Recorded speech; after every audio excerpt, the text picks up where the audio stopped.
आइले श्री भगवान हो जकरा अंगना में तुलसी। ओही अंगनवा में लक्ष्मी जी के डेरा। ओही अंगनवा में लक्ष्मी जी के डेरा। फेरी लगावे विष्णु भगवान हो जकरा अंगना में तुलसी। आइले श्री भगवान हो जकरा अंगना में तुलसी। ओही अंगनवा में गौरा जी के डेरा। ओही अंगनवा में गौरा जी के डेरा। फेरी लगाई महादेव हो जकरा अंगना में तुलसी। आइले श्री भगवान हो जकरा अंगना में तुलसी। ओही अंगनवा में राधा रानी के डेरा। ओही अंगनवा में राधा रानी के डेरा।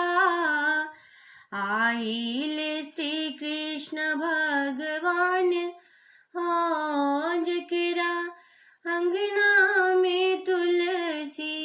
आइले श्री कृष्ण भगवान हो जकरा अंगना में तुलसी।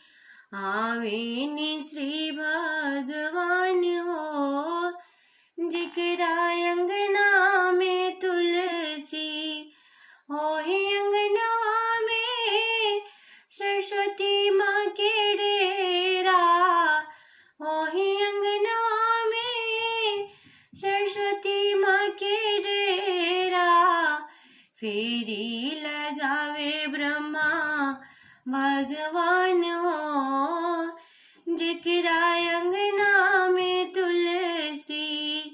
आवेनी श्री भगवान हो जकरा अंगना में तुलसी। ओही अंगनवा में अंजनी माँ के डेरा। ओही अंगनवा में अंजनी माँ के डेरा। फेरी लगाई हनुमान हो जकरा अंगना में तुलसी।